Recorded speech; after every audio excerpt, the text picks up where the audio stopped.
bill through the roof? At 320 Solar, that power bill will be no more. In fact, about 90% of our customers report lower solar payments than with electricity. That's more power in your pocket. 320 Solar. Power up.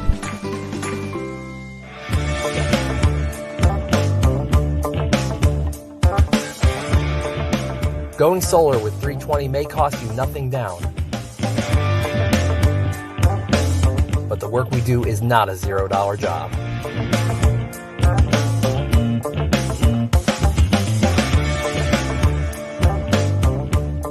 With a 10-year roof penetration warranty and solar panels guaranteed for 25 years, you can have peace of mind knowing we will do the job right every time without question.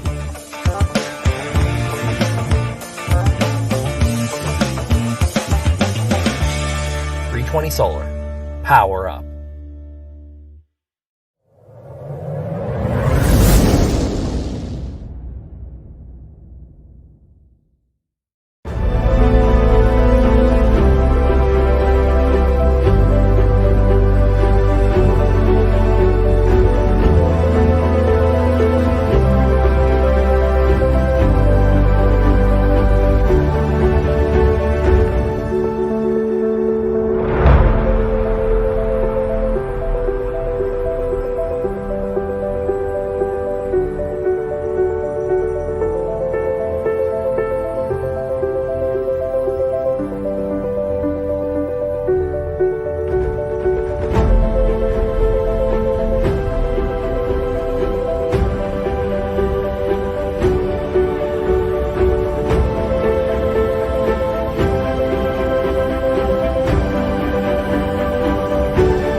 Brady throwing, looking for a deep shot. He's got Brown on separation. Fun isn't something one considers when balancing the universe. But this does put a smile on my face.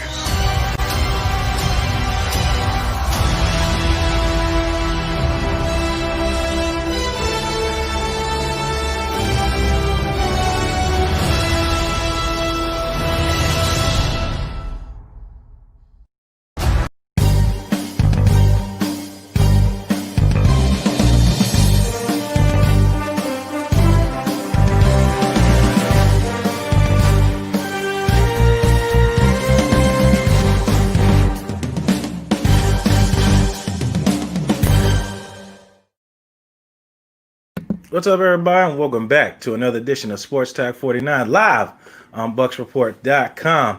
This show is also powered by none other than, you already know, let me put it up there for you, 320 Solar. Put the power back into your pocket. Pay nothing out of pocket till 2022.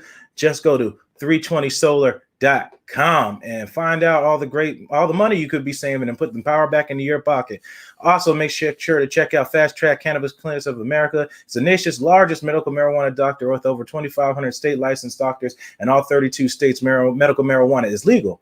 Also, My Cannabis Card, mycannabiscard.com, check them out, effectively links new patients with closest state licensed medical marijuana doctors near them while saving them up to 30% on evaluation costs. The just mentioned Bucks Report, use Bucks Report as the code.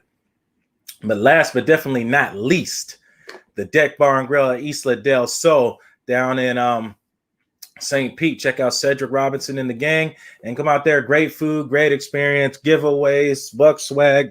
It's just a great experience for whatever fan you are. It doesn't have to be Buccaneers fan. It's just great to be around other people that enjoy football. And that's the experience down at the deck. Also, what's going on to the 49ers in the chat group? Misador, what's up? Frederick Brown, what's going on? Mike Stover, what's going on, guys? Highlighting at everybody here, the 49ers in the chat group. And we got a bunch of goodies going on today. As you know, my Friday's edition is always the winning angle, but I also got special guests, New York Giants, retired New York Giants, Stacey Dillard, defensive tackle, and of course, Channel 10 retiree. Mike Deeson coming on, and we'll talk Super Bowl 20% and things like that. And he'll share some stories here as he's legendary Emmy winner. You can't say Emmy without saying Mike Deeson. And of course, we'll talk about the winning angle. We'll talk about Devin White. I'll give my perspective on that, and we're gonna go on all that. Phone lines are open. We'll take phone calls too until the Mike gets in here. And then you guys are going to have to click the link. And then if you guys got questions and stuff for him. So without further ado, make sure you guys check out all the other great shows here on Bucks Report. You got the sport meet at 3 p.m. And then you got the sports web wrapping it up for the night, putting you in the bed at 9 p.m. from 9 to 12 with Peter Blake and the gang. And you never know who's going to be on his Friday night craziness with Peter Blake and the crew here at Bucks Report. Now, that was a tongue twister, right? There's a whole lot to say in such a little bitty time. But also, I want to make sure you guys go out and contribute, donate if you want to. I mean, it's a great cause. No matter what you donate to it, you get a chance to win a free, well, not free, but Mike Evans jersey, pink jersey, and giveaway, plus a pink mask, right? Just for donating to breast cancer awareness, it automatically enters you in the chance to win. And I'll do the drawing here on the whatever the next show is after the end of the month ends, and then I'll just mail it out to you. It's pretty simple, man, and you help somebody out. As a matter of fact, let myself introduce myself. Check this out. What's up, everybody? This is Blake Anthony for Sports Talk49, always seen on Bucks Report, coming with a public service announcement. And the announcement is, be cautious and be friendly. It's October, Breast Cancer Awareness Month, and here at Bucks Report and Sports Talk49, we're doing our part to try to contribute to awareness and have some fun while doing it. Any donations on the link that I've attached to any of my shows or on my Twitter page at Blake Anthony 49, you will enter yourself in a chance to win a pink Mike Evans jersey, along with a pink mask you can give to your loved one in your family or a friend or somebody that likes Mike Evans and likes pink gear or wants to support breast cancer awareness. So make sure to look for that link. If you're not sure, just add me on social media at Blake Anthony 49, as seen right here on Twitter. And I always respond to anybody who reaches out, and I'll respond back. Again, if you have any questions, just go right there. But again, any donations, big, small, that doesn't matter. Any entry enters you in a chance to win a Mike Evans jersey, a pink Mike Evans jersey as shown before.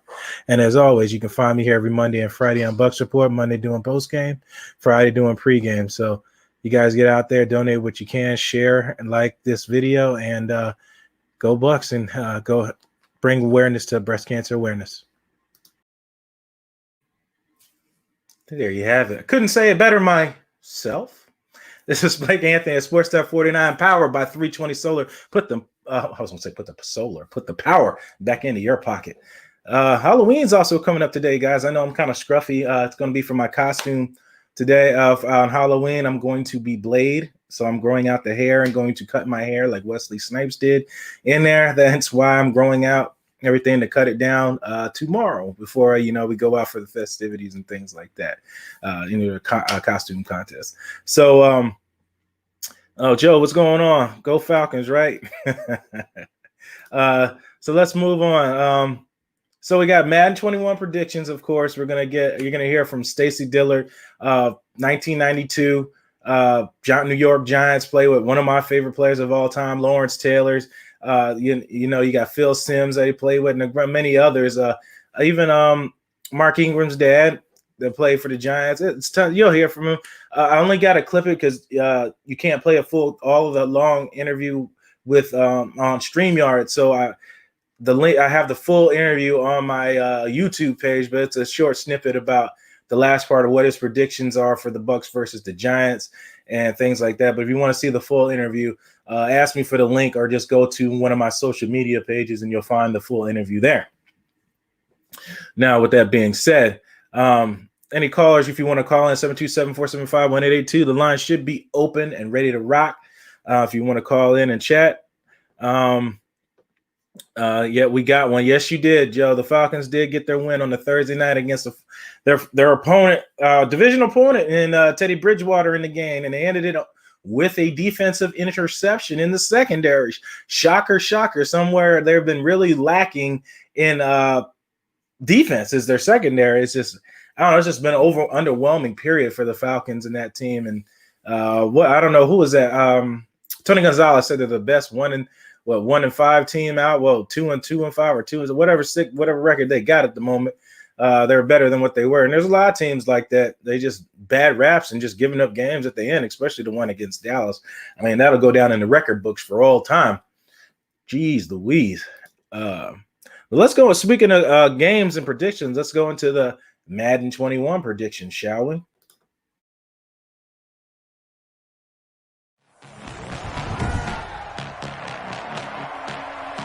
Tonight, from MetLife Stadium in New Jersey,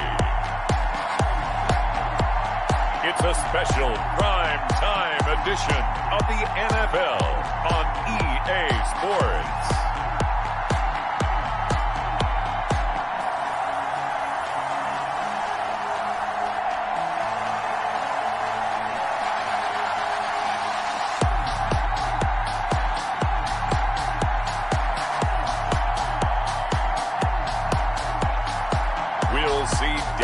Jones and the New York Giants taking on Tom Brady and the Tampa Bay Buccaneers. At a 3rd and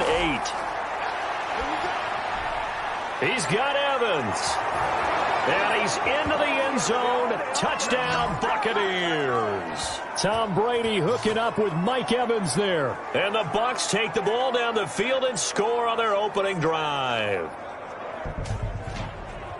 On paper coming in, you'd say that these guys are the better team by far, and they sort of showed their superiority there on the opening drive. Yeah, they came in the heavy favorite in this game, and even though they're on the road, they just still got just wiped that time as they go 9 plays in all. And it's all finished off with a touchdown by Tampa Bay. Run. Off the play fake. Jones. Airing it out deep for Smith. And that is caught. He's got it for a giant touchdown.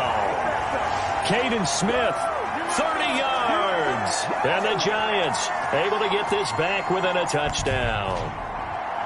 And that was a beautiful ball right there as he waited for his tight end to come uncovered in the end zone. So give him points for patience as well. Delivered it right where it needed to be for 6 points.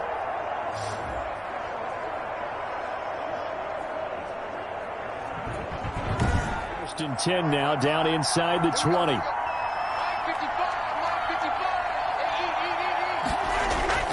Into the red zone, it's Brady. They'll find Miller, that's complete. And he's into the end zone for a Tampa Bay touchdown. From 19 yards away. And the Buccaneers here finding a way to stretch their lead. Partner, to me, that touchdown had something that was kind of rooted in that group seeing the future. What I mean by that is they had a plan. Let's find a way to score right here before the half, and that'll give us momentum going into the second half. Give us that cushion that we're looking for. They got that accomplished. Got to try it here. He's back to throw. Jones in trouble here, and down he goes.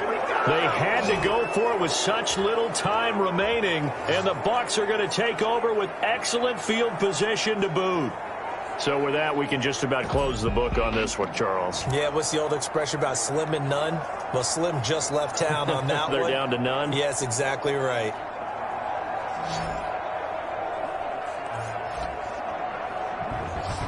And Tampa Bay spot here.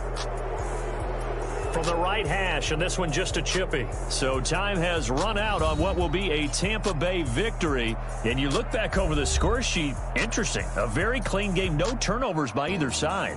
An absolute rarity when we watch games now because defenses have put such an emphasis on taking the ball away. Well, what we saw here was offenses spending their time saying, look, you know they're coming for it. Ball security is paramount.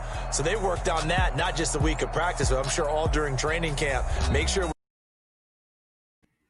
There you have it. Bucks win 20-10. It's a condensed version, so I'm sure the score might be a little more than that, than 20 points, but so be it. Madden had them winning 20-10 against the Giants. Yes, I know the jerseys are red that game. I just try to put it on there, and then you got to edit the video and do all that. But by the time when I did that, I didn't find out that the jerseys were going to be red yet, so I just played for what it had on there, Alex. But you're right. They are wearing red, and the Giants are wearing their Super Bowl color blue that game, so you are correct, Alex. If you're just tuning in, it's Sports Talk49 live on BucksReport.com. That is powered by 320 Solar. Put the power back into your pocket. Somebody said, Deshaun, will he be? Yeah, he'll be on the next roster. I actually was using him last night.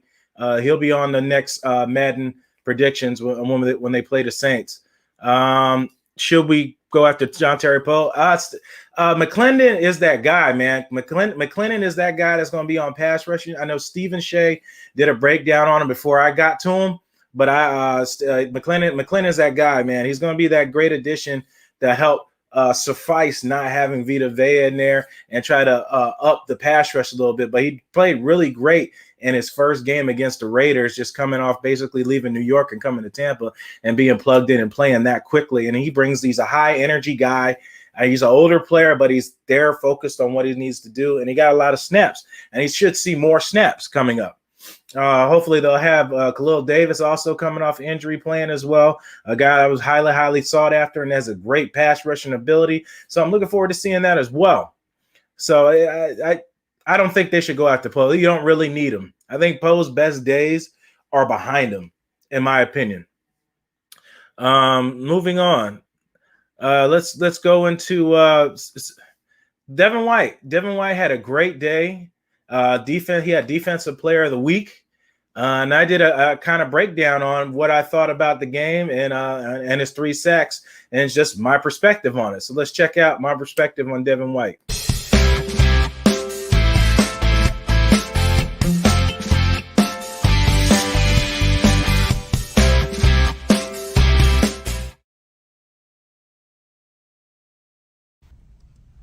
First play here, let's highlight Devin White on a pass play here. Devin White takes away Carr's read to Hunter Renfrow, checks in the middle of the field, and then comes down with that lightning speed to make a sack on Derek Carr for no gain. We'll see this again from another angle. Carr motions for his protection on that side because he knows Waller's going out for a pass. Can't find his read. Pass rushes everywhere. Looks downfield, can't find anything. Devin White knows that. His just closing speed is insane. And that he only needs one arm to tackle Carr and gets his first sack of the night. Here's Devin White's second sack. He comes on a blitz being unleashed, comes right through, dismantles the running back, and gets to the quarterback for a sack. Let's look at it from another angle here. Darren Waller is supposed to chip block him. But Carr, as usual, gives things away, sends the back over. He's supposed to cover not Shaq Barrett, but Devin White on the rush outside, so Waller can release. Waller gives him a lazy chip block right here.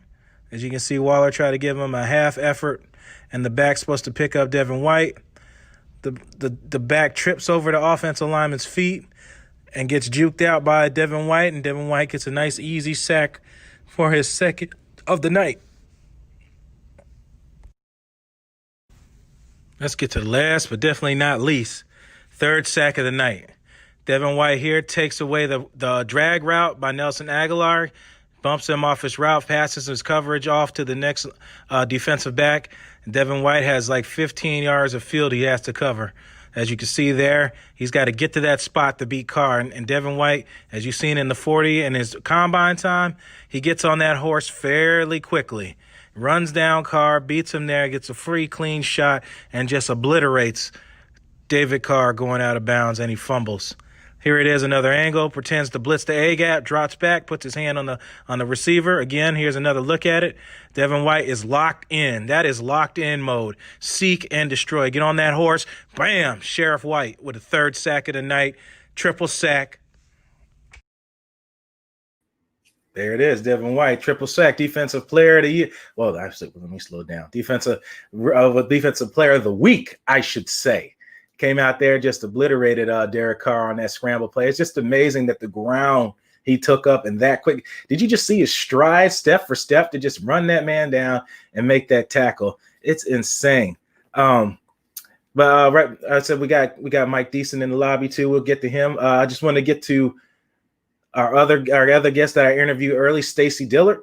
It's a quick recap of what he thinks the Giants are going to do against the Buccaneers and who he picks to win, even though he did play for the Giants after their Super Bowl win in 1991. Stacey Dillard with I also got a great photo of him standing over, was that Troy Aikman? And it's funny is that he grew up a Dallas fan and then ended up getting drafted to the Giants. Imagine how that would have been going home, right? Playing for the Giants and then, being a Dallas Cowboy fan and then playing for the Giants. But here's Stacey Dillard. One last thing, we'll get you out of here, Stacey. I know you're busy and you got your stuff you got to do.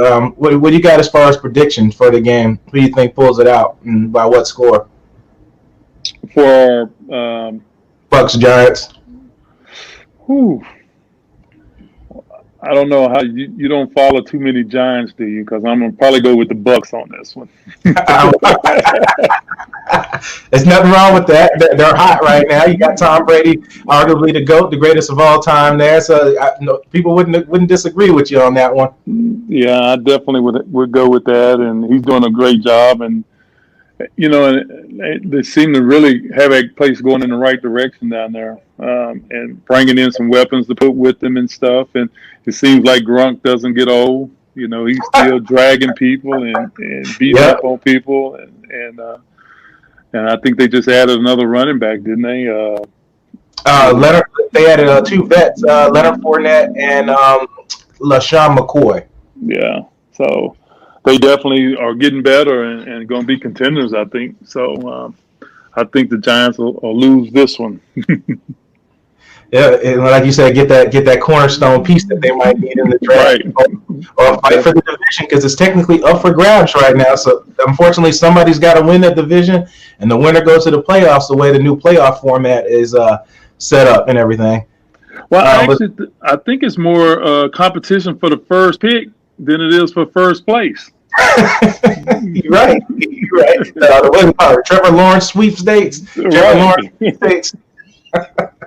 That's so crazy. But the Giants I don't think the Giants would draft a quarterback anyway with Trevor Lawrence. You think they would do that even with Daniel Jones?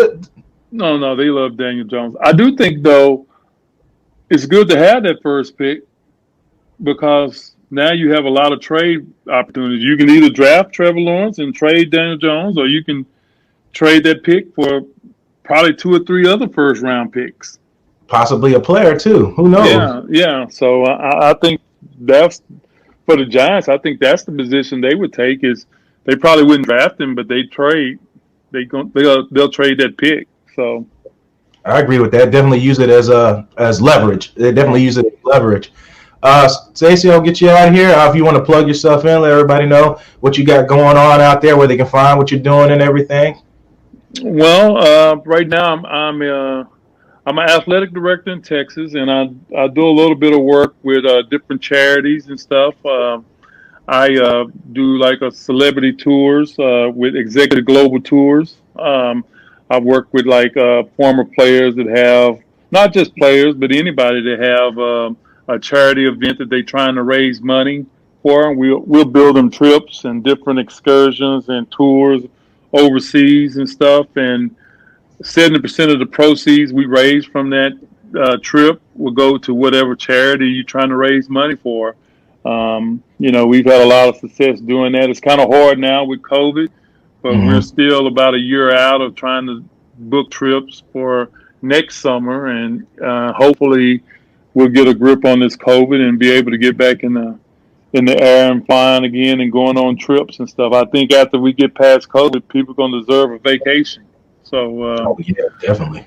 So that's kind of what I have going on. You can follow us, reach out to us at Executive Global Tours, or I'm on Twitter at I believe it's, what is it? That's Stacey Dillard 71.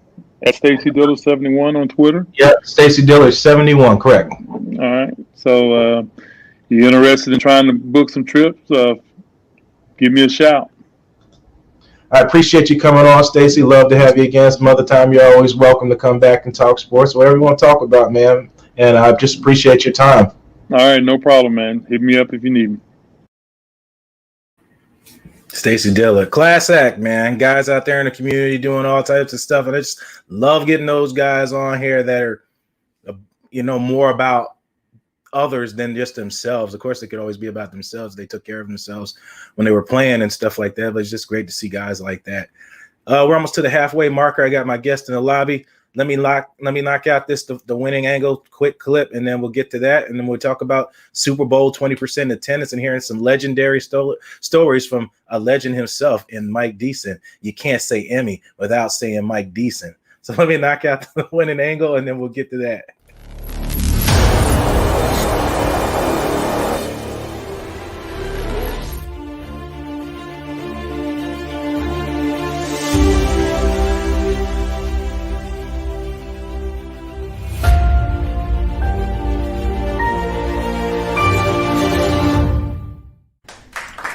What's up, everybody, and welcome back to another edition of The Winning Angle with none other than Blake Anthony himself from Sports Talk 49. Always can be seen and heard here live on Bucks Report. Today, we're going to break down the Monday night football game against the Buccaneers versus the New York Football Giants, and break down tendencies of what they like to do on offense in the young Daniel Jones and the bottom of the division New York Giants. One thing I'm going to say for sure, they have to tackle. You have to tackle this game against the Giants, and I'll show you why. Let's go. All right, here we're going to break down. Daniel Jones gets through it. Daniel Jones sees that they're in three high coverage. He's able to get the wide receiver to get around the cornerback, and is able to drop that ball to Slayton. Their wide receiver Slayton is a really, really good wide receiver, and he should not be underestimated here. Again, Giants get this look. Three coverage high. This time he doesn't have a tight end to come across the field to throw that, so he throws the stop route right around the first down marker, as you saw me point with the red arrow. Here's rub routes that they like to run. They like to run rub routes here, which I broke down with you guys. I call the Golden State offense, what the Green Bay Packers like to do. And then they notice the blitz coming off the side.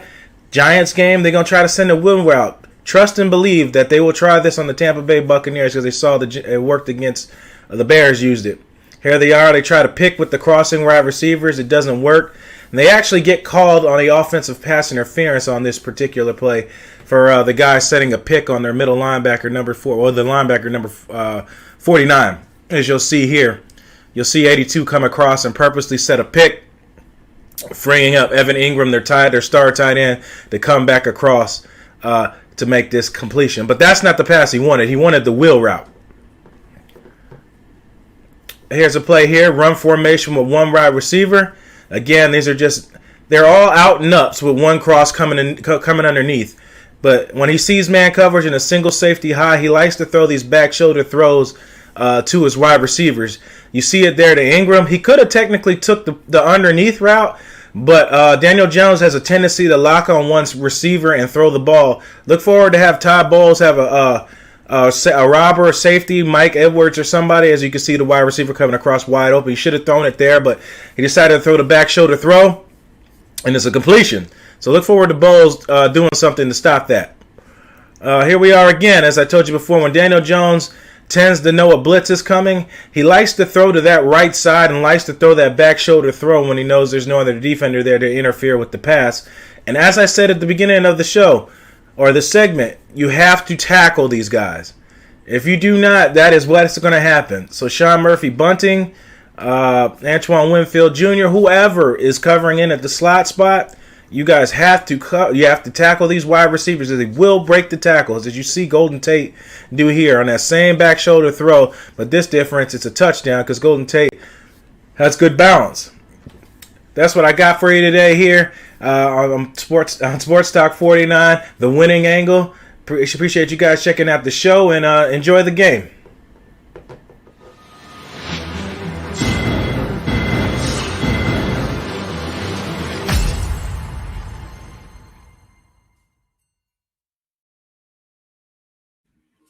There it is. All right, guys, we're at the midpoint. I'm going to hit the commercial break, and then we're going to bring Mike Deeson on, and we're going to talk the rest of the segment on Super Bowl and the upcoming game and anything else Mike's got in there for you. I'm sure he's got all types of goodies. He's got a book out there you guys to check out. We're going to talk about all of that coming up, because you never know what we have in store on Sports Talk 49, especially on Fridays, right? All right, guys, we'll go to this quick break, and then we'll come back.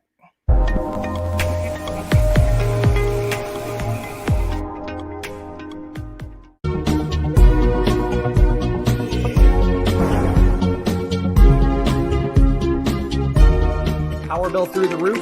At 320 Solar, that power bill will be no more. In fact, about 90% of our customers report lower solar payments than with electricity. That's more power in your pocket. 320 Solar. Power up.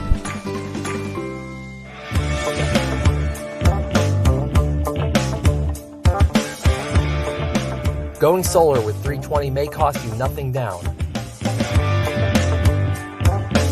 But the work we do is not a $0 job.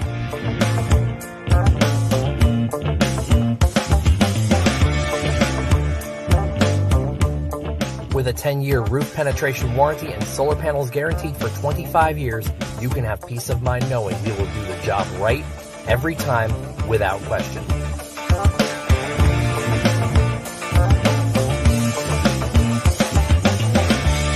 .320 Solar. Power up.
What's up, everyone? This is Blake Anthony from Sports Talk 49. Always can be seen here at BucksReport.com every Monday and Friday at 3 p.m.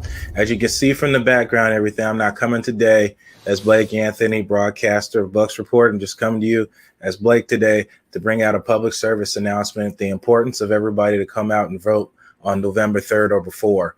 Early registrations are open. Just go to your local voting location and make sure to drop off your ballots by mail or in person. There's a lot of issues that we need to address and that have been brought up in the world, from pandemic to social injustice. So your vote, your voice matter. And here at Bucks Report, we're here to tell you, regardless of who you're voting for or what party you root for, the importance of your voice in your vote, and make sure to get that out there, because it's important that your voice is heard and it's a part of everyone's everyday life, including yours. That's all I got for today. It's a public service announcement. Make sure you guys go out and vote November 3rd, and like and follow me on us on Bucks Report and me at Blake Anthony 49 on Twitter. Thank you, guys.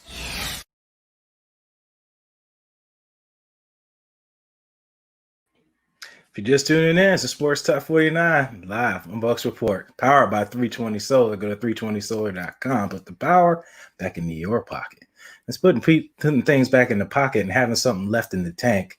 I got none other than the legend himself, Mr. Mike Deeson. But there's no need for me to give an introduction to him because I'll let him introduce himself for himself. Check this out. For 35 years, I've been fighting for what's right.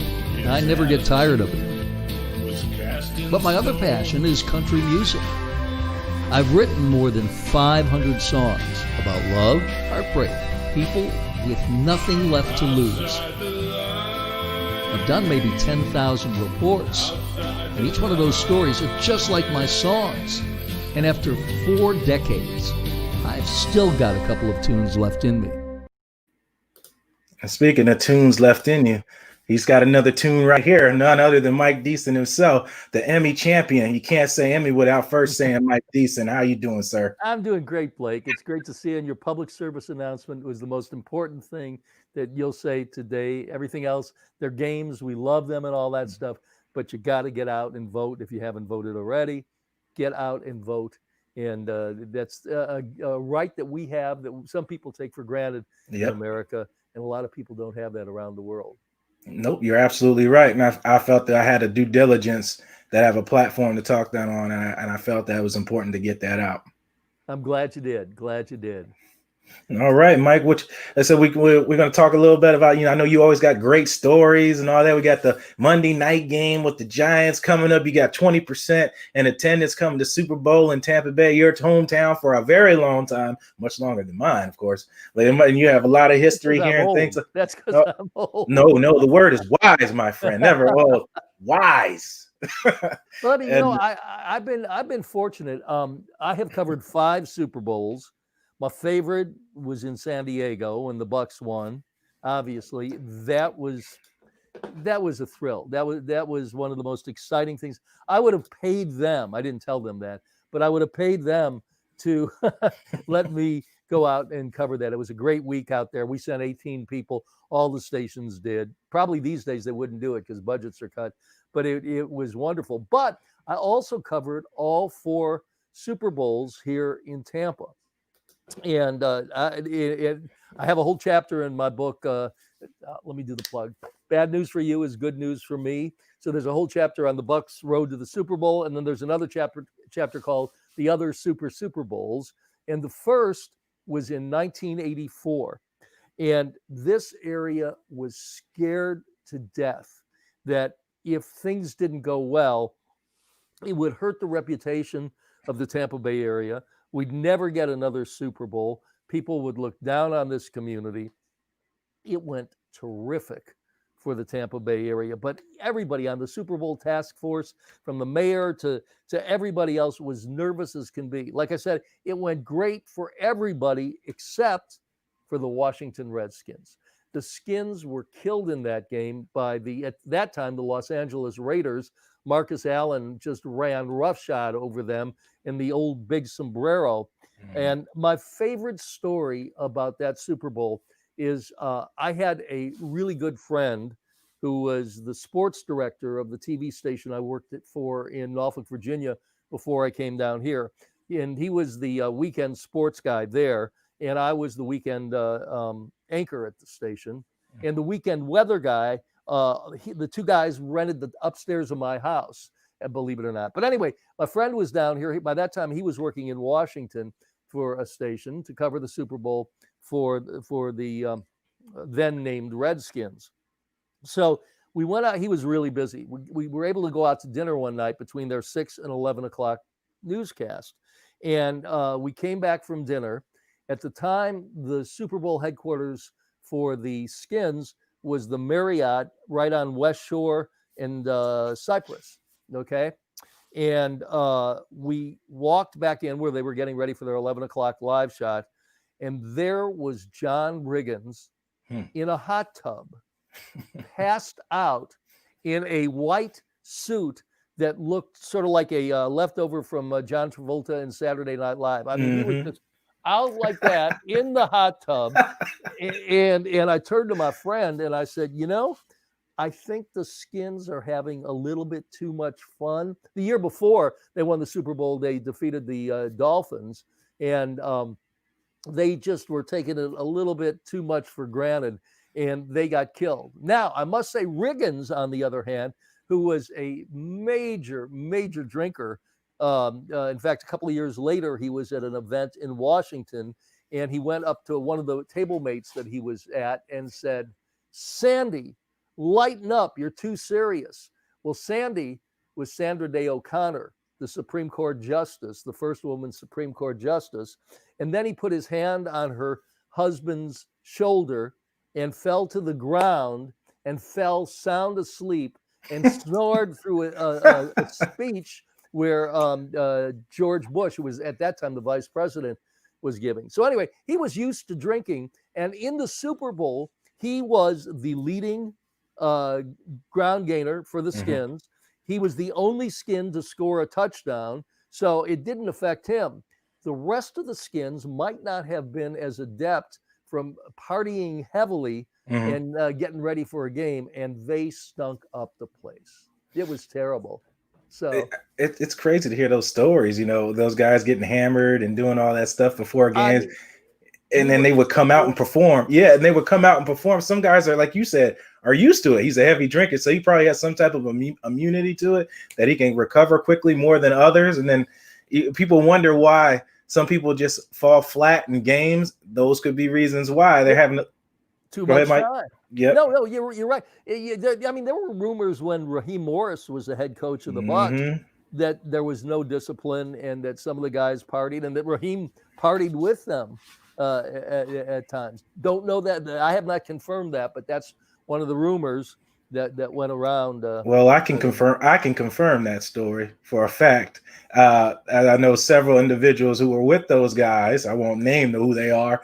They were with those guys around that Raheem era. There was a group, they used to call them the Bearded Boys, and they would go out and they would party a lot out here in the Tampa Bay area. So I'm here to tell you that those rumors are true. Wow. That they were out there doing a little more things than that they should have been doing. Doug Martin will tell you himself that he was in his own way. He'll tell you that himself. Wow. And then you saw the end of what happened with Josh Freeman, and I won't even really get into that. A lot of people know that story about what happened with that. That's what Kent's the weight loss and all that type of stuff like that. So those stories are true. Yeah, it's sad. As an athlete, you make a lot of sacrifices as an athlete, and one of them is to sort of not imbibe during the season, maybe, right? So let me tell you a couple other quick stories about Super Bowl 84. First off, my assignment that night was to get the fans' reaction to Tampa Bay and what they thought of the area. So after the game, the fans come rushing out. They're all thrilled and everything. And somehow I got pushed against by all the fans, the Raiders cheerleaders bus. And they were pretty excited of the Raiders winning the game. They're jumping up and down. Their pom-poms and other things are going up and down. And I was forced to watch that. When I had the humanity, as they say. I really, really enjoyed that, and that was quite the event. The second thing is that I was going to be at Tampa International Airport because there was a fear that they couldn't get everybody out of here in time. They'd never done anything like this for the Super Bowl, and for the good of Tampa International, they got everybody out on time. But at 11 o'clock, the only people left inside the terminal were the photographer I was working with, me, and a maintenance guy with an Oric vacuum cleaner. And that was it. So I get a call from our producer at 10 to 11 because across the field at the private airport where all the rich guys were flying out in the jets, there was mayhem.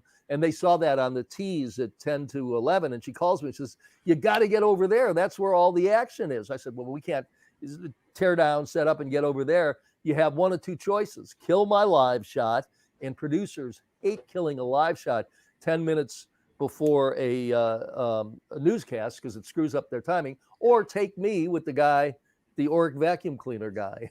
That's what they did. But that was a fun Super Bowl because we didn't know what was going to happen with that one. So the next Super Bowl, then we got into the rotation for the Super Bowls, and that was the Whitney Houston Super Bowl. And they got in the rotation because they did so well in the one you were just talking about. Well, yeah. People liked it so much. So on that Super Bowl, that was right after the Gulf War had started, Operation Desert Storm. And just a month earlier, I had been in Saudi Arabia with our troops and knew exactly how serious this was. And a lot of people, I don't know if you remember back then, the early 90s, there were a lot of families here that had servicemen over in Saudi Arabia, and they didn't know how successful the war would be. So people were very nervous, and they were more concerned about their servicemen than the game. And they were always also concerned here in Tampa about security because MacDill Air Force being here. Correct. This is where the war was being run out of. So for the first time ever in a Super Bowl, every person had to be scanned by a hand scanner before they went into the game. And the NFL was worried that it would take so long that people wouldn't be in their seats for the kickoff. Right. And, people paid thousands of dollars for their tickets. As a side note, I had a little fun with the piece I did. The scanners are made by a company called Garrett. Okay, they're scanning them and it says Garrett on them. And in my story, I said, the Garretts are out in full force at this Super Bowl. The reason I found it funny is my wife's maiden name is Garrett. So while I was being factually correct about saying the Garretts were out in full force, I was able to give a little plug to my family. But then you get inside. It was the most patriotic Super Bowl I have ever been at. Lee Greenwood's God Bless the USA was playing before the game. And after every time they stopped it, people would applaud and all that. And then they get to the national anthem. And it's Whitney Houston singing the most beautiful rendition of the national anthem I have ever heard, along with the Florida Orchestra. Came out later, it was lip sync, synced, whatever it's called. Whatever. But still in all, it was absolutely beautiful. I still get goosebumps when I think about it. I mean, that rendition actually made it into the top 20 on the Billboard charts. It was released afterwards. And then, as she hit the last note of the Star Spangled Banner, a squadron of F-15s flew over. I mean, hit it just perfectly. It was perfect timing. Yeah, perfect timing. Yeah. So, a couple of weeks later, I run into a guy who is one of the pilots on one of the F-15s. And he was telling me about it. And I said, man, you guys did it perfectly. How did you time it? Just so the last note, they're there. He said, well, we practiced. We knew how much time. But then they said our commander was in the press box and he was singing over the two-way. Come on in. My 3-year-old grandson is walking in. I'm doing something on TV here. Carter, it's okay. Come on. You can come in here. Carter. My 3-year-old grandson is here with me. Come in. Come here. Yeah. Come here. Come. Yeah. Oh, he's an ice cream cone? No, wait. This is Carter, and that's Blake. Hey, Carter. Say hi. Hey. Okay, let me talk to Blake, and I'll get you an ice cream cone in a little bit. Okay. That's right. We're both here together. Yeah. All right. I'll get it in a little bit. Kids, right?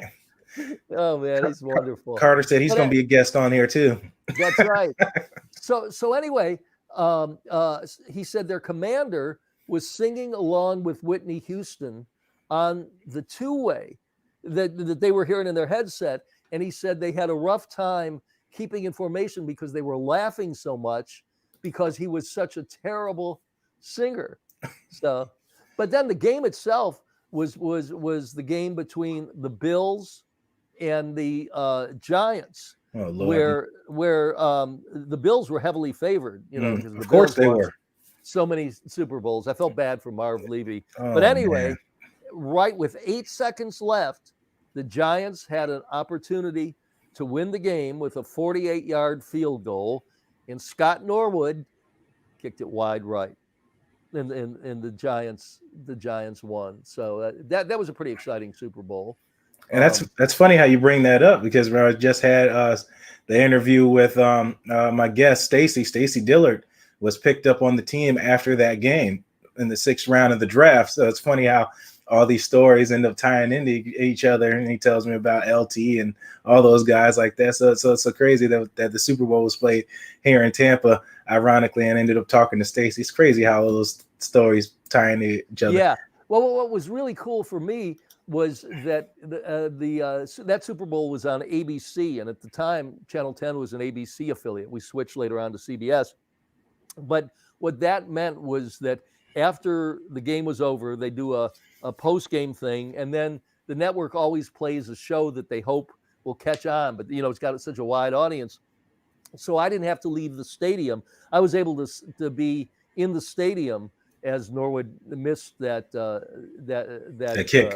The kick, yeah. Mm-hmm. So that was the next one. The one after that was the Ravens against the Giants again. Correct. And in this one, Trent Dilfer was making his return, but this was now at Ray J. It was the first Super Bowl in Ray J. But Trent Dilfer was coming back as the quarterback of the Ravens. And my assignment that night was to talk to Dilfer fans because, we had so many folks from here. It was honestly the easiest thing I've ever had to do because before the game started, because I didn't want to bother people, obviously during the game, they paid thousands of dollars for tickets. So I just went around to anybody with a Dilfer jersey and asked them, what they thought of Trent. And I want to tell you about Dilfer. Dilfer made everybody in Tampa crazy. He showed flashes of brilliance. He showed flashes of a guy's 3 yards away and he throws a 120-mile bullet off his chest. But he was a nice man. He truly was. I like Trent a lot. There was a thing we used to do on Mondays, a thing with the Bucs quarterback after the game. And there was a Monday where Dilfer had just had a terrible Sunday, and the sports producer got sick.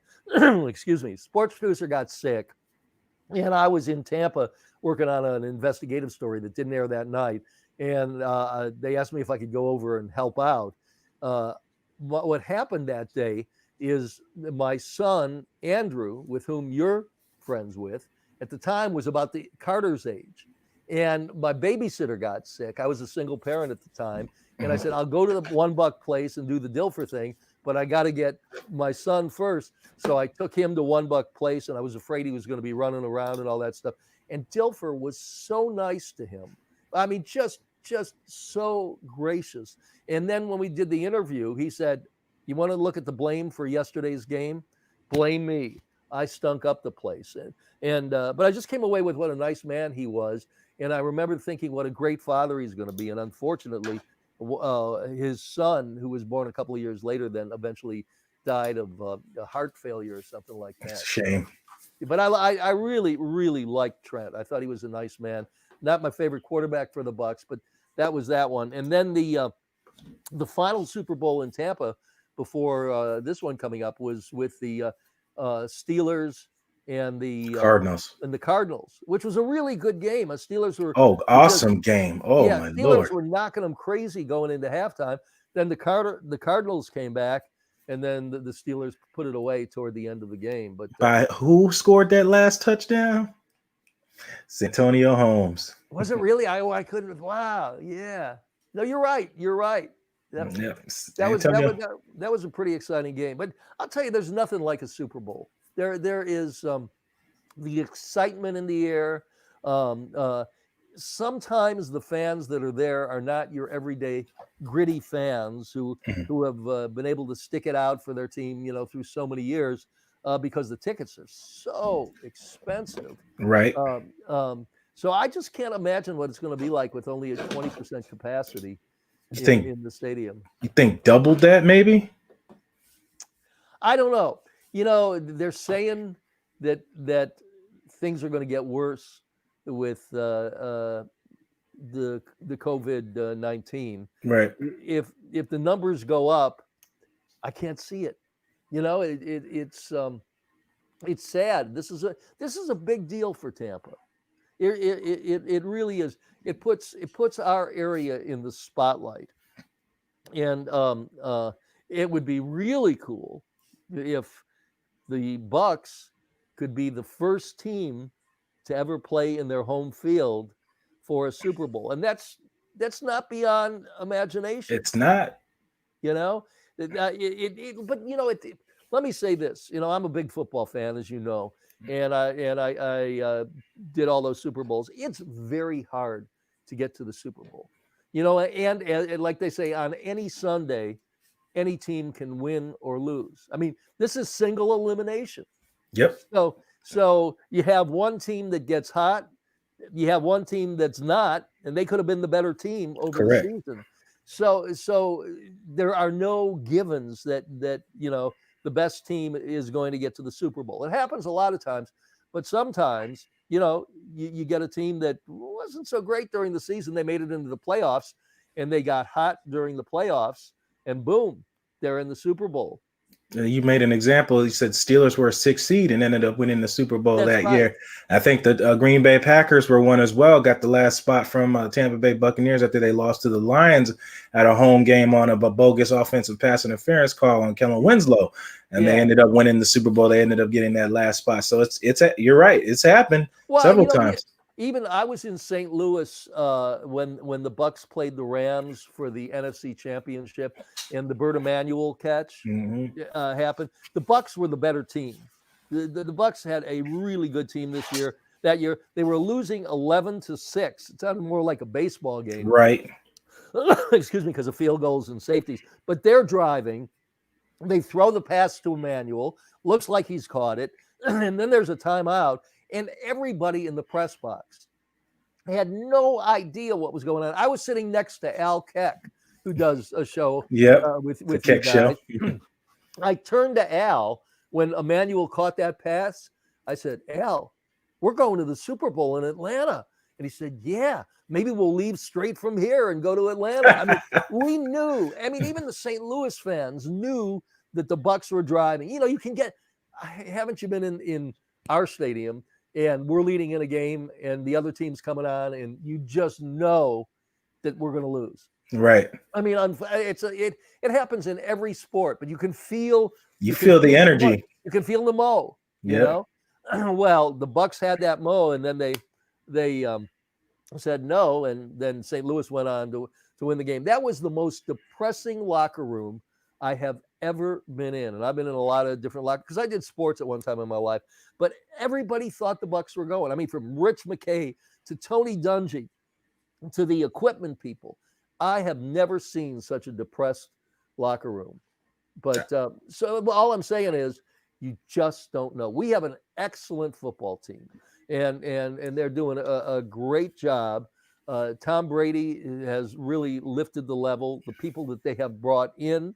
BA has done a great job. Lefkowitz seems to be in sync. Right. And I mean, what can you say about the defense? I mean, what can't you say? Really, I mean, it is so thrilling to watch these guys. So they're at this level, but a team at this level can get hot in the playoffs. I mean, I think we will make the playoffs. There's no given, but I think we'll make the playoffs, but there's no guarantee. No, any game, as you said. Now, and you didn't mention, but it is something else that you got to pay attention to: the extra intangible of COVID. You could get one of your star players could sit out, just like you had the Patriots with Cam Newton had to miss a game because of COVID. Right. That could happen to your team in the playoff. Unfortunate the timing that it happened, but it could happen. That's something. That's something I hadn't considered. But you are absolutely right. I mean, look what happened in the World Series the other night. Turner. With Turner, which I still don't understand why they let him back on the field. Gee, you know what I heard? I know that we're talking football, but I heard that had the Rays won, they would not have played Tuesday night because of the COVID.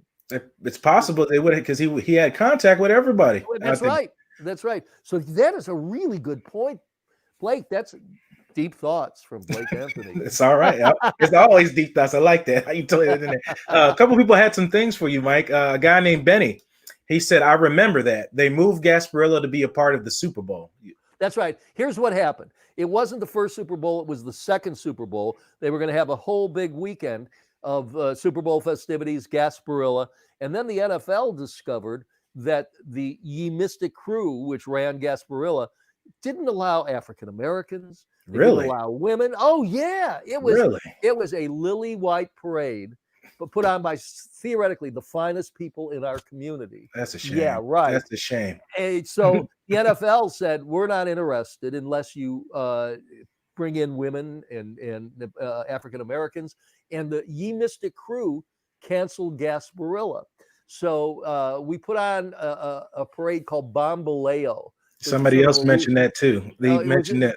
Which was a weak sister. But the good thing that came out of that was there was so much community pressure, because they get some money and some in-kind contributions from the city. And the city said, if you don't open this up, we're done. And so now you have crews of every shape, color, and the way it should be. But it was a discriminatory organization, and the NFL wouldn't have it. So hooray for the NFL for that. Yep. And finally they saw the light. But it took that pressure to open up Gasparilla. Isn't that interesting? The guy Vince said that that's what he said. They changed the name of Gasparilla and changed it to Bombarilla Parade, which you just mentioned. Bambaleo, Vince. Bambaleo, Bambaleo Parade. Yeah. Somebody said Bills missed a field goal, what we talked about. Benny again said, did the old stadium on of the few stadium that hosted the divisional conference and Super Bowl and Pro Bowl? I don't remember the Pro Bowl. It used to always be in Hawaii. I do remember that there was a championship game. The last game at the Big Sombrero was against the Lions. Right. And we defeated the Lions, and it was a thrilling game. And then we went from there to Green Bay for the playoff game, our first playoff game since, 79 or something like that. Mm-hmm. And that game was really different than St. Louis, because in Green Bay had a much better team. Nobody expected the Bucs to beat the Packers, but it was a great week. I remember when I got there, it was really cold. First off, we got to Green Bay to Lambeau Field at 8:30 in the morning. Game doesn't start till 12:30. Lambeau Field is packed with fans who've been tailgating since God only knows how long. So we walk up and I'm sure they weren't drinking hot chocolate. Well, no. They were the friendliest people in the world. I hear that. They all went, hey, Tampa Bay, want a beer, want a brat, want a shot? And we went, well, no, we got to work. They said, look, it's awfully cold. The game's not till 12:30. Why don't you take a shot? It'll keep you nice and warm. Yep. But anyway, I could have gone to the press box, but I stayed on the field prior to the game as long as I could, because this was indeed the frozen tundra of Green Bay. So it was thrilling to be there. And the Bucs lost that game, but it was just a thrill. The other game, I think this was a Super Bowl year. Yeah, when the Skins were playing the Bucs, and the Skins had a chance to win the game. I think it was Super Bowl year. No, because we beat the 49ers on that. Anyway, one of the playoffs, and the Skins had an opportunity to kick a field goal and beat the Bucs with like time running out, and the snap from the center was off, and the holder was Brad Johnson, Brad Johnson, who took us to the Super Bowl, and he tried to pick it up and throw a pass that went incomplete, and the Bucs won. I think that was the year we probably went to St. Louis. They fade together a little bit, but as I remember, Daniel Snyder, the owner of the Redskins, right, wouldn't let either the center or the kicker ride back on the plane, because which was just ridiculous. But anyway, those were really exciting playoff games. I mean, most definitely back then, especially around that was a good era. You're talking about around there. I think it was the emergence of Brett Favre in that era, and Warren Sapp and Brett Favre had a real rivalry going there, and the Tampa Bay Buccaneers against them. So where they were enemies and then became best of buds later on. I think Sapp talked about that. They respected each other. Yeah, they respected each other. So. Yeah, Sapp was a strange guy, though. You know, I've heard that story. A lot of the experiences. I think Keck talked about stories. I don't know if you ever saw them. Keck talked about his stories with Warren Sapp, where he said he was supposed to be a scheduled interview with Warren Sapp, and he would act like Warren Sapp, and he was like, "If you're going to act like that," he said, "I'm not even just going to do this interview. I'm just going to walk out." He said walked out, and Sapp was like, "No," he changed his mind and brought Al back, and they did the interview. But you're right. There's been some weird stories I've heard from about Warren Sapp, and a lot of them, they all aren't good. That's right. So, but yeah, it's exciting, the thought of Super Bowl here. Did you get? Come here. Yeah, I've got. What would you like me to open there? They need your muscles. Oh, yeah, we need to get a straw for your drink. Yeah, okay. You know what? If you get, sorry about that. It's all good. If you get me a cup, come on, come here. You can see yourself again, Carter. Come on in here. You're gonna be just like Grandpa, like to be on the camera. Okay, you want to wait? All right, Carter. Strangest interview you've ever done, huh? No, yep.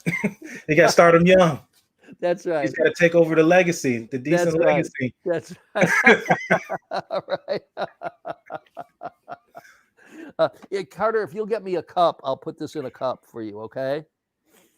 Right. Somebody says 79 conference and division 76 Pro Bowl. Benny says, I'm not sure. I don't remember a Pro Bowl because the Pro Bowl used to be held in Hawaii. Correct. Every year. And I mean, that was the Pro Bowl is a terrible game. Yeah, it really is a terrible game. And the big thing for the players was they got a free trip to Hawaii. Correct. Their wife, their girlfriend, or both. It's like a vacation for the family. Yeah, that's exactly. So I do not. I mean, I could be wrong. Christopher says it was the year we went to St. Louis. There was the Pro Bowl was here. I think this would. Is that what you're talking about, Chris? Comment in the box again. He said the year they went to the Super Bowl. Was it the year the St. Louis? Yeah, or Pro Bowl. Yeah, type that in there. What exactly mean, Chris and Benny? As he's trying to remember, give us a little bit more details. Just a little bit more details. I really can't remember. I can't remember that at all. So Benny says James Wilder for the Ring of Honor 2021. Has that been confirmed? Oh, I haven't heard that. Neither have I, but it seems about right. Who is a Missouri graduate, where I went to school. Your hometown? Yeah. Yep, University of Missouri is where I went to journalism school. Mm-hmm. And so yeah, Wilder's. I thought there was somebody else that would go before him, before Wilder. But Wilder was good. Wilder. Now we have dogs. Yeah, you got everything going on over at the Deeson Manor. Absolutely, it's never dull. It's never dull at Shea Deeson. So how can you retire with all that going on? Look at that. Well, I really haven't retired. I mean, I retired from a TV station. I told you, I think last time, I'm doing documentaries now. Correct. I finished one I worked on for 2 years about elephants being abused in the circus. I do a radio show that actually I was putting together before we recorded it, but then I have to drop in the interviews and the music. You know how that is. Yep. And so I do a radio show on WMNF. I've got the book, and I just finished this week recording an audible version of the book, and that was a bear to do. I mean, I've read thousands of scripts over the years, but to read a 232-page book out loud is not easy. That's a challenge, right? It is. Well, thank God for editing, because when I screw up, I gotta get a sip of something. When I screw up, I just edit it. Not a beer, a bubbly. That's right. Excuse me. But anyhow, yeah, so I haven't really retired. And I'm getting ready to, there's a couple of documentaries I may be working on next. But, I keep busy. I mean, that's what it's all about. Oh, Vince Yeah. came. He said it was the botched snap by Washington was before St. Louis. Yeah, I think it was. I would say that was it. That the one right that sent us to St. Louis. You want the book, Carter? Okay, hang on. Here you go. No, what? I'll put it up here. He doesn't want bad news for you. Good. Yeah, yeah. Vince also says, "Awesome, Grandpa." Okay, I'll get the ice cream in a little bit.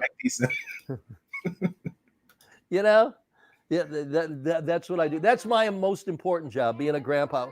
Will you throw that in the garbage? It's a full-time job, and the pay sucks, but hey, there's some perks to it. It is the best. It is the. I'm lucky. My grandkids live 3.5 blocks from us, and I get to see them all the time. That's the best job in the world. You know.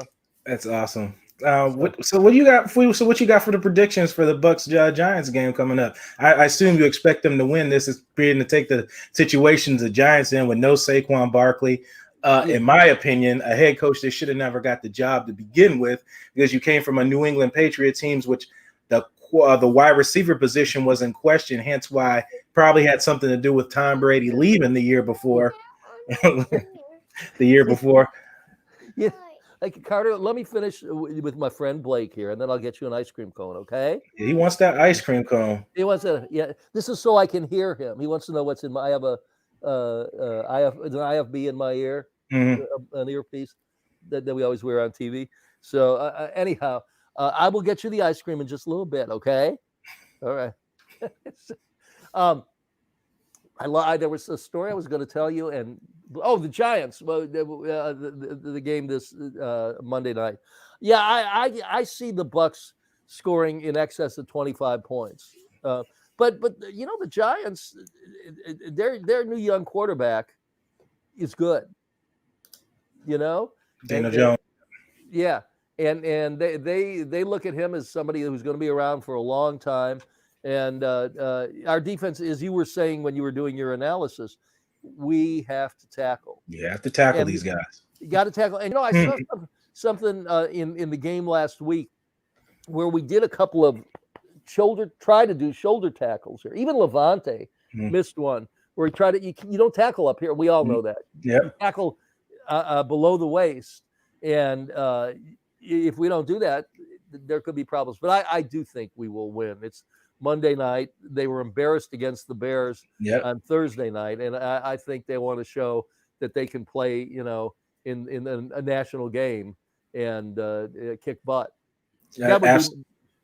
Absolutely, and I know that Bears game kind of hurt you personally, because I know you got your roots up there in Chicago. I know some family members probably gave you a few phone calls after that Thursday night game. I'm sure you got some calls.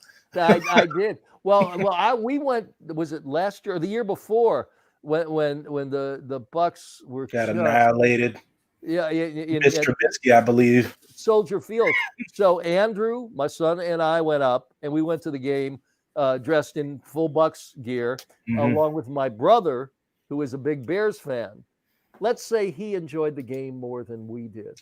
I remember that game. That was just a terrible. They scored every possession. I think it was Fitzpatrick came in that game. Right. Offense couldn't get anything going. The Bears made a game plan for us, and that was part of Dirk Cutter's problem. He wasn't good making adjustments. So the Bears said, okay, they're going vertical, which we shocked everybody those first couple of weeks, because everybody didn't know we were going to go vertical like that. That's how we got up. That's how they got up on the Saints. That's how they got up on the Eagles, those games. You caught them by surprise. So the Bears said, okay, we're going to make you throw everything underneath. And we're just going to rush for 4. And that's all they did. And then Cutter never adjusted. You still tried to throw those vertical passes. And Khalil Mack was I still don't understand why Gruden let him go, but Gruden did some things when he was here that I didn't always understand either. But Khalil Mack he was in Jameis's face and Fitzpatrick's face throughout the whole thing. And then Mike Smith, that was, I think, finally when Cutter said, I like him. He gave me a job. Time for him to go, because he had no idea how to stop them. Nope.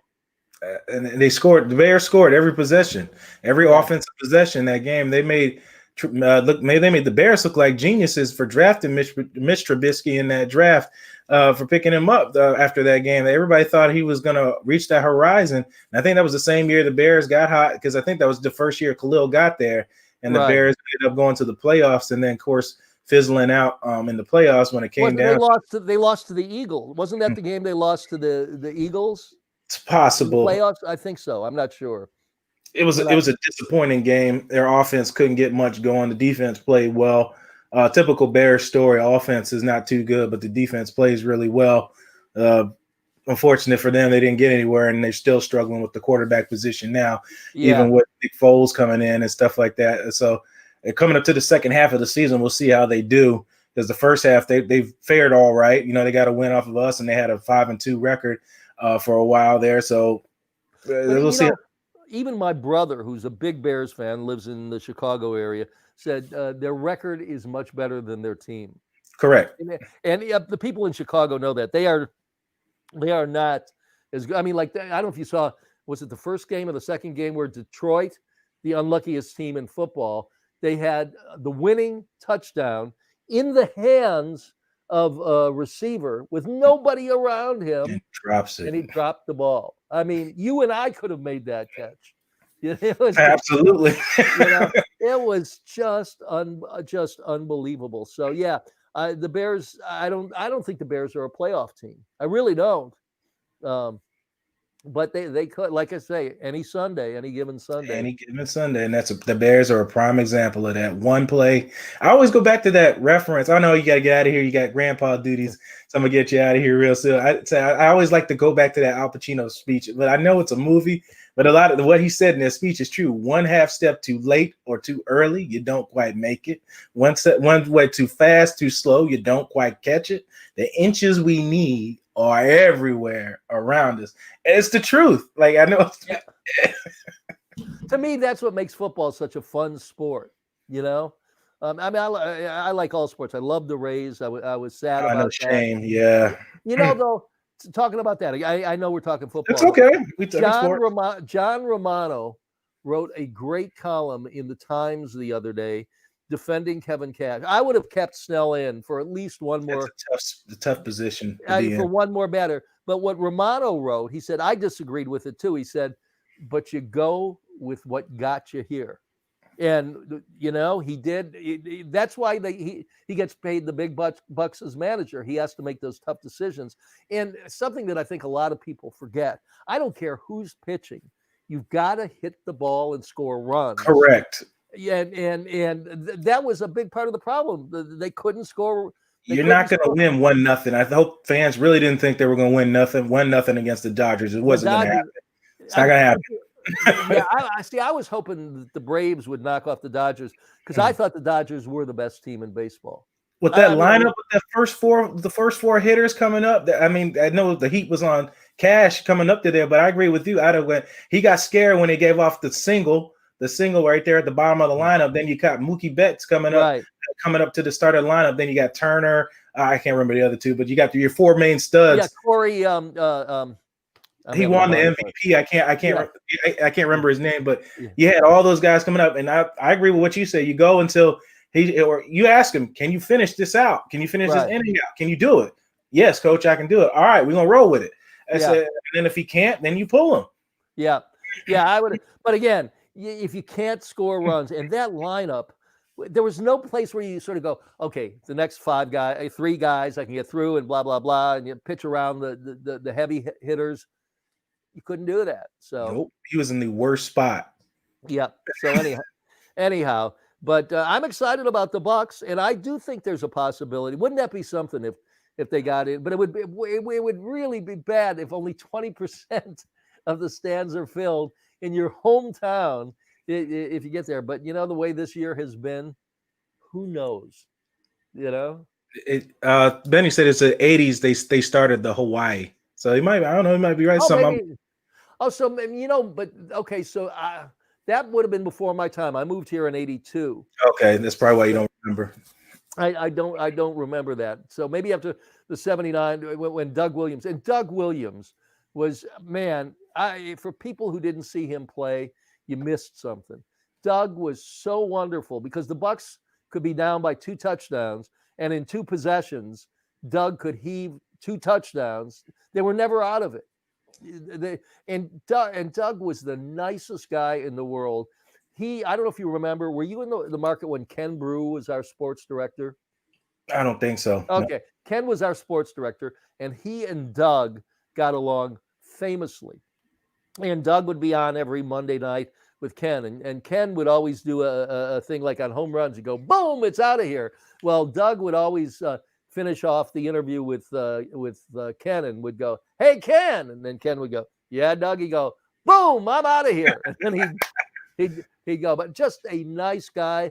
When Ken got a job in Cincinnati, Doug came to his going away party. Just a real nice man, but one hell of a quarterback. Just loved watching Doug Williams toss that football. And he left because Hugh Culverhouse wouldn't pay him the money that he thought he deserved. And I did an interview with Hugh's widow after Hugh had died, and she said Hugh was cheap and didn't know a damn thing about football. So that was wild. And Hugh cheated on her all the time. So this was one of my favorite sound bites of all time. Mrs. Culverhouse was sitting across from me, and I said, I understand that you discovered he cheated, and you were upset about it, obviously. And she said, upset? Not really, Mike. All I wanted to do was bring him back from the grave. And I went, really? She said, yes. So I could take my shotgun and put it in his face and shoot him dead. Bang, bang, bang. She did it just like that. One of the best sound bites I've ever had in my career. Oh, my Lord.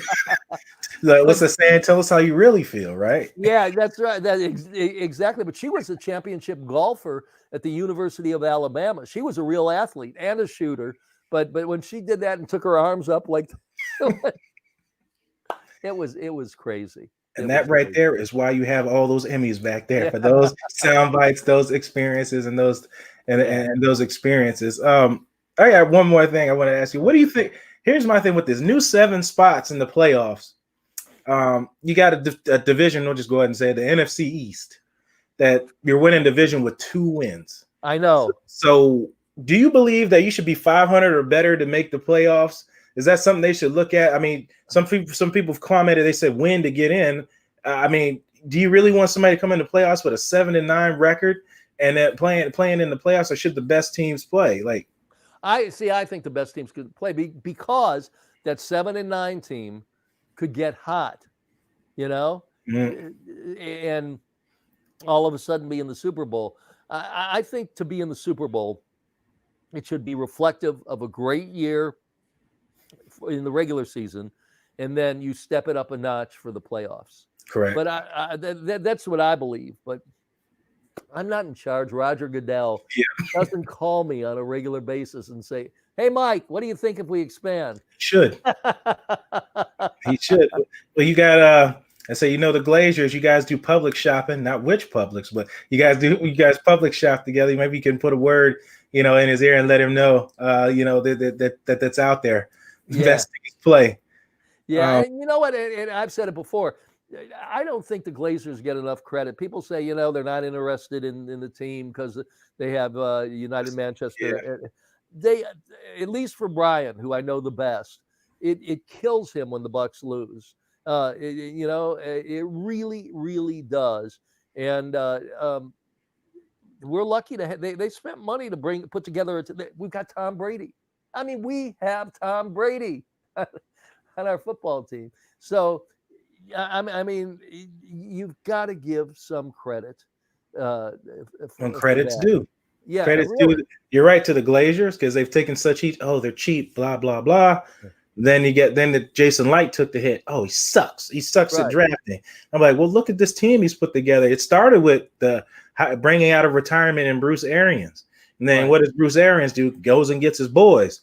He goes and gets Todd Bowles, who's probably people are talking about a lineup for a head coaching job. But I hope Bowles sticks to his his guns. What he said, he's not interested in another head coaching job, and I don't blame him if he's not, because it's a lot to process. You're responsible for more parts than to just focus on the defense and be great at that, which he's good at doing. He is wonderful. The only thing I say about Jason Light is I don't ever want him to draft a place kicker. Oh God, that's the only thing he hasn't done good at. Yeah, no. But thank goodness this year that we have Suck up. What a name! He must have been kidded. I can't imagine being a kid. But anyway, listen, it's not like every time that we go for an extra point or a field goal, I go, oh, we're gonna miss this. Nope, this year I haven't had to do that. I mean, it happens. It happens to everybody. Adam Vinatieri actually misses every now and then. Right. You know? But at least it's not like it was. We never should have let Sanchez go. Actually, Sanchez, the rap on Sanchez that he wasn't good past the 50, but right. from inside the 50, he was really accurate. I think he still is. He just won a game. What was it, last week or the week before? You talking about Santos? I mean Santos, not Sanchez. Yeah. And ironically, he beat the Bucks in the Chicago game. That's right. Funny how fortune finds somebody else. It's weird how that happens. Yep, it is. And then the guy that beat him out is no longer on the team either. That's right. So you're right. Weird. The only thing he hasn't really done well is the kicking, but he might make up for it now with getting lucky that the Titans gave up on Ryan Suckup, which and in reverse is kind of what happened to the Bucks with Matt Bryant. Well, the Bucks gave up on Matt Bryant, who kicked in the Super Bowl and went on to have a great career with the Atlanta Falcons. Now they went on with Gostkowski, and Gostkowski is missing game-winning field goals and costing them game. Well, almost cost him that one game because he missed 3 field goals in the game, and then missed the field goal in the Steelers game. And even Big Ben couldn't believe he missed it. But the kicking issues happening to Tennessee now. Yeah. Well, our seats, at the stadium when things were back to normal were right where the net is for them to practice. So you'd see like if Gay missed one, you could just see the look on his face. And is he still in football, or did anybody pick him up? I think he's on somebody's like a practice squad or something like that. I can't remember what. I think it's Indianapolis, if I'm not mistaken. If I had to guess, but he's not like kicking like as the starter. No. Yeah. Well, it's interesting. So it's a fun game. We've got a good team. It makes it more fun when you're winning. There's no question about it. Absolutely. The only issue that I see with fans that are complaining that Mike Evans isn't getting the ball enough and things like that. Like Mike Evans has expressed several times that he's about this team. He does. I think he would rather have winning season and make the playoffs and have a postseason career instead of a regular season career than to worry about 1,000 yards receiving every season. I think he would rather have the wins. Right. Well, we're double teaming. They're double teaming him. Fortunately, we have so many weapons. You don't have to force it. You don't have to force it. Because the difference between the Super Bowl year and the year after. The Super Bowl year, Brad Johnson would, if there was nothing there, would throw it away. He knew the defense would get the ball back, and he'd live for another day.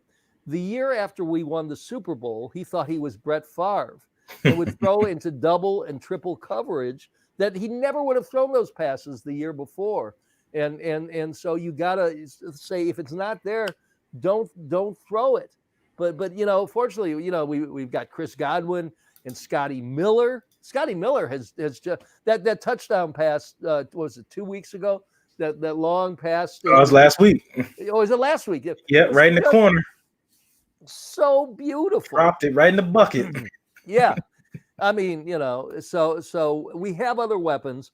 And like you say, Mike Evans is all about the team. A Super Bowl ring is worth a lot more than having 1,000 yards come to you and not making the playoffs. Absolutely, I take that all day. A postseason, Mike could get 1,000 yards receiving in the playoffs. I think he cared more about that than regular season and beating Randy Moss's record. I know Randy Moss is one of his idols, but I think he cares a little bit more about winning than the records. I think even Randy Moss will agree with that as well, since he couldn't get a Super Bowl himself when he went to one with the New England Patriots and the one with the San Francisco 49ers, and ended up coming up short in both of those. So that Super Bowl. Let me tell you two other quick stories about the Brian Glazer. The night that the Bucs won the Super Bowl in San Diego, I'm doing interviews and all, and I'm going to the locker room, and I see Brian, and he is just sky high, and he goes, I went, congratulations. And he said, can an owner hug a reporter? I said, absolutely. He gave me a big hug. And so then the following year, we were at Bucs training camp, and when it was over in Orlando at the Disney's Wide World of Sports, that's when they used to train over there before One Buck Place was built, the new One Buck Place. And I saw Brian, and he came up to me, he said, Mike, you want to see the Super Bowl ring? And I said, yeah. And he shows it to me. He said, you want to wear it? And I went, well, yeah. So he took it off. Like two kids, you want to wear it? He said, wear it for a couple of minutes and all. He says, I know where you live. I'll find you. That was pretty cool. So he let me wear the Super Bowl ring for a couple of minutes. I mean, it was big and all. And I gave back to him, but that was pretty cool. So anyhow, it is like two big kids sharing. It's like you got the new toy and he's letting you check it out. That's awesome. That's an awesome experience. Yeah, it really was. So, well, Mike, I'll get you out of here and let you plug in. Can I make one more plug for my book? Absolutely, plug in. This last part is all for you. Plug in whatever you want. Bad news for you, good news for me. It's on Amazon. It's got all sorts of stories, a lot of sports stories, all about the Rays, all about the Bucs and investigations. There'll be an Audible version out in the next couple of weeks. And I got to go get ice cream for my 3-year-old. Yeah, I know he's waited long enough. Blake, thank you for having me on, and thank you. Let me just say, the people in Tampa Bay have been so nice to me over the years. The viewers, the listeners, and I did everything I did to try to make this a better community. And I always thought of the people who lived here. But I'm appreciative, and I just want to say thank you to everybody who's watching, listening, and who has been so nice to me over the years. And you're one of them. You're a friend. I mean, Blake and I go way back, long before this show. But I want to thank you for having me on too. Absolutely, it's fun. It's like you were the one, doing the reporting. Now it's in reverse. Now now we're bringing you on as a guest. So it's weird how life takes turns and things like that come out. And I learn watching people and try to learn as much as I can. I've only been trying to do this for 5 years now, so I try to pick this stuff up as I go and just learn from the best. You, Al Keck, and guys like that. Guys have been doing this for so long, so it's a tribulation to yourself and you guys and the groundwork that you've done and try to make community outreaches, as you said, with my voting thing and things like that and stuff like that. So you guys were the staple of all of that. Well, thanks, Blake, and you're doing a great job. And we'll do it again. And everybody, if you haven't voted, please vote, no matter whom you're going to be voting for. Okay? Yep. All right, Blake. See you next time. Have a good weekend. See you next time, man. Yep. Bye-bye. Mike Deeson, everybody. Legend. Can't say Emmy without saying Mike Deeson. None other than himself. All right, it was a long one today, but we got through everything, guys. There was a comment. Let me get to it. I don't want to neglect. Michael Scott. He said, hey, do you think if the Buccaneers continue to play the way that they play right now, is it possible in that the Bucs could only lose 1 or 2 more games? I'm actually predicting the 2 games that is possible for us to lose, and I know we can lose any given Sunday. Either the Chiefs or the Rams are the only 2 games that I will even type the word about. Sorry, it's okay. I mean, you can lose any game, like you said. Chiefs are going to be tough. The defense is going to be tested, especially with the speed on that offense. So it's definitely going to be tested with discipline and things like that. It's going to be tough, Michael. It's going to be tough. And the Rams, too, they're going to play solid D. Offense, I think we could match with them. We've done that already against the Rams and their defense. Of course, they got Marcus Peters there. They already played them with Marcus Peters. So they should be all right. I mean, the guys, they come with a great game plan and try to take some of the pressure off of Tom Brady and, of course, do what they did last year against Aaron Donald, because it's the same offense. Well, no, it's not, with the addition of Tristan Wirfs. they should be fine in those games. As long as they don't hurt themselves, they should have a chance to win that game. But I can see your concern in those two. Definitely. I definitely see it. I don't think he did any rowdies or bandits. We'll ask him next time, Benny. But great stuff today, Benny, especially with your comments and stuff. You really had him thinking.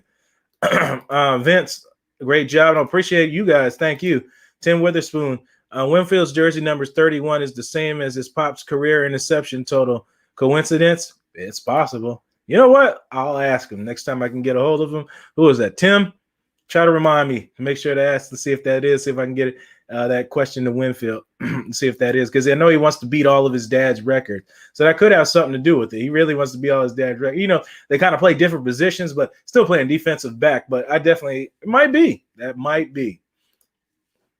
I'm sorry, Vince. Bucks will be fine if they focus on the game at the time. Yep. Don't move anything further than what they got going on. Move game by game. This week is the Giants. Don't skip past anybody. Execute your game plan. Beat the Giants and get out of there with the W. Then worry about next week and facing the Saints at home and getting Antonio Brown here. Should be a great home game. Antonio Brown's return should be set up for a great game and a great promotion. I know I have tape and stuff for you guys with Brown and what to expect out of it and things like that. So look forward to that. Look forward to my perspectives. I always put out after every game with different positions and things like that. And, of course, if you guys want to see other stuff, message me at my Twitter. Let me put it down here. Yeah, message me at my Twitter, and I'll usually comment back with you guys and things like that. And there's stuff that you guys want to see or learn more about, definitely just hit me up and reach out to me there. We'll end this as we always do. You're the master of everything. What you do with your life, what you do with it is entirely up to you. Thank you, guys. God bless. And, fire those cannons and make sure you go donate to the breast cancer and win that jersey. And also make sure to go out and vote, guys. Thank you as always. See you.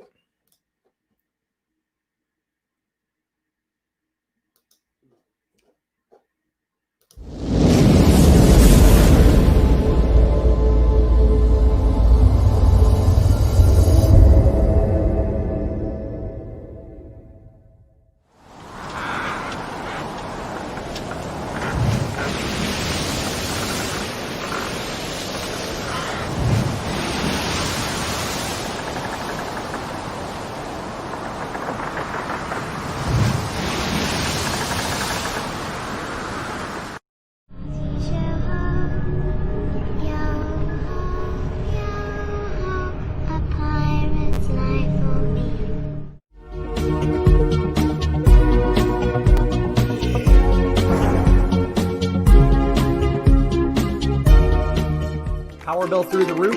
At 320 Solar, that power bill will be no more. In fact, about 90% of our customers report lower solar payments than with electricity. That's more power in your pocket. 320 Solar. Power up.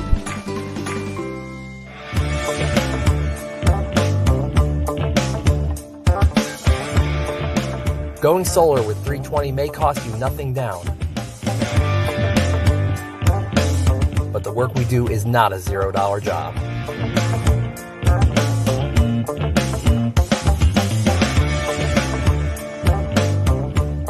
With a 10-year roof penetration warranty and solar panels guaranteed for 25 years, you can have peace of mind knowing we will do the job right every time without question.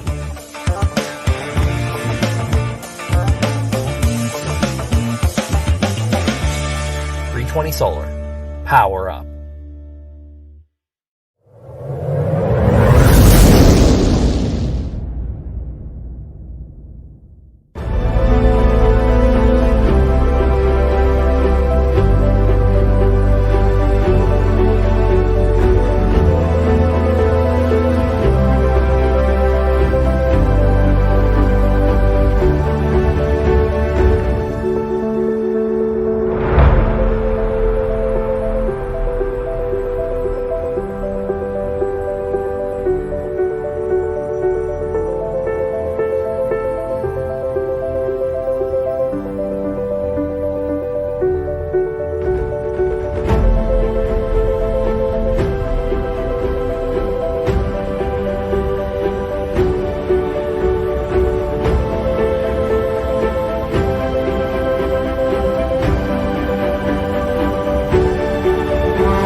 What's up, everyone? This is Blake Anthony from Sports Talk 49. Always can be seen here at BucksReport.com every Monday and Friday at 3 p.m. As you can see from the background and everything, I'm not coming today as Blake Anthony, broadcaster of Bucks Report. I'm just coming to you as Blake today to bring out a public service announcement, the importance of everybody to come out and vote on November 3rd or before. Early registrations are open. Just go to your local voting location and make sure to drop off your ballots by mail or in person. There's a lot of issues that we need to address and that have been brought up in the world, from pandemic to social injustice. So your vote, your voice matter. And here at Bucks Report, we're here to tell you, regardless of who you're voting for or what party you root for, the importance of your voice in your vote, and make sure to get that out there, because it's important that your voice is heard and it's a part of everyone's everyday life, including yours. That's all I got for today. It's a public service announcement. Make sure you guys go out and vote November 3rd, and like and follow me on us on Bucks Report and me at Blake Anthony 49 on Twitter. Thank you, guys.